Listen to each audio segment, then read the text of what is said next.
കാട്ടിലും മേട്ടിലൊക്കെ പോയിട്ട് മൃഗങ്ങളെ വേട്ടയാടി കൊണ്ടുവരുന്നവരുണ്ട്.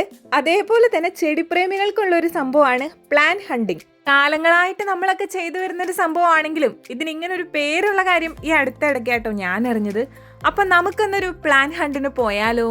അതിനിങ്ങനെ ഒരുങ്ങിക്കെട്ടി പോണോന്നൊന്നുമില്ല കേട്ടോ. ചുമ്മാ എവിടെയെങ്കിലൊക്കെ തേരാ പാര കാട്ടിലും മേട്ടിക്കൂടെ നടക്കാം.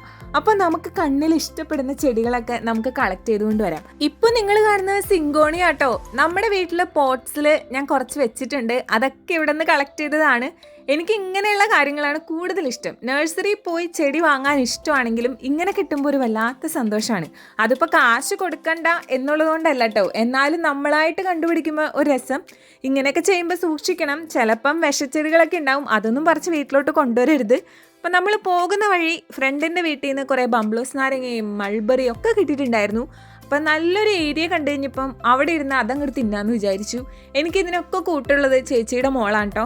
അവളാവുമ്പം ഒന്നിനും നോയില്ല. എൻ്റെ കൂടാൻ കട്ട വൈബിലങ്ങ് നിന്നോളും. അതായത് രമണ, നമ്മൾ ചെയ്യുന്ന കാര്യങ്ങൾ അതേ വൈബിൽ എൻജോയ് ചെയ്യാൻ പറ്റുമ്പോഴാണല്ലോ ആ ഗ്യാങ് അടിപൊളിയാവുന്നത്. അപ്പൊ ഇവളെയും കൊണ്ടുപോയി കഴിഞ്ഞാൽ എനിക്ക് അങ്ങനെ ഒരു ഗുണമുണ്ട്. അത് കൊള്ളാലോ പൊന്നൂസേ എന്ന് ഞാൻ അവളോട് പറയുന്നതിന് മുൻപ് തന്നെ അത് അടിപൊളിയാട്ടോ മേമേന്ന് അവൾ ഇങ്ങോട്ട് പറഞ്ഞിട്ടുണ്ടാവും. അതാണ് ഞങ്ങൾ തമ്മിലുള്ള ഒരു ഇരിപ്പുവശം. അതുകൊണ്ട് അവളുടെ കൂടെ എവിടെ പോകാനും ഞാൻ റെഡിയാണ് കേട്ടോ.